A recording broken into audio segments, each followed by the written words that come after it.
৭৮তম জাতীয় সন্তোষ ট্রফির group D ম্যাচগুলি অনুষ্ঠিত হবে আগরতলার উমাকান্ত মিনি স্টেডিয়ামে। গ্রুপ ডি প্রথম ম্যাচে 15 নভেম্বরে রাজ্য দল খেলতে নামবে মিজোরামের বিরুদ্ধে।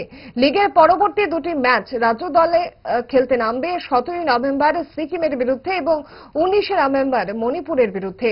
প্রতিযোগিতাকে সামনে রেখে ইতিমধ্যে রাজ্য দলের ফুটবলাররা জোর কদমে অনুশীলন চালিয়ে যাচ্ছেন উমাকান্ত মিনি স্টেডিয়ামে।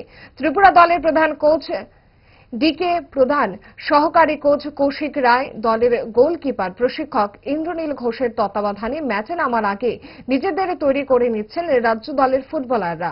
বহিরাজ্যের তিনটি টিম বুধবার আগরতলায় চলে আসছে। টুর্নামেন্টের ম্যাচগুলো সুষ্ঠুভাবে সম্পন্ন করতে মাঠে পুলিশ নিরাপত্তা ব্যবস্থা করা হচ্ছে। পাশাপাশি ফেডারেশনের যাবতীয় গাইডলাইন মেনে মাঠে মেডিকেল টিমের সুব্যবস্থা করা হচ্ছে।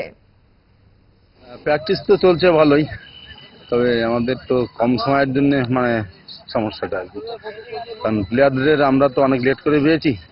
আর একটু টাইম যদি পাওয়া যেত তাহলে টিমের মধ্যে কোঅর্ডিনেশন ব্যালেন্সটা ভালো হতো। তো আমরা খুব কম সময় পেয়েছি, তার মধ্যে আমরা চেষ্টা করছি সবাই মিলেই যে কি করে বেস্ট এফোর্টটা দিতে পারে। হ্যাঁ, আশাবাদী তো অবশ্যই, কারণ আমরা ঘরের মাঠে খেলছি, নিজেদের পরিবেশে খেলছি, সেই হিসাবে আমরা আশাবাদী। এবং আমার যা পাস্ট এক্সপিরিয়েন্স আছে, তাদের ছেলেরা যদি তাদের ফুল এফোর্টটা দিতে পারে তাহলে রেজাল্ট ভালোই হবে।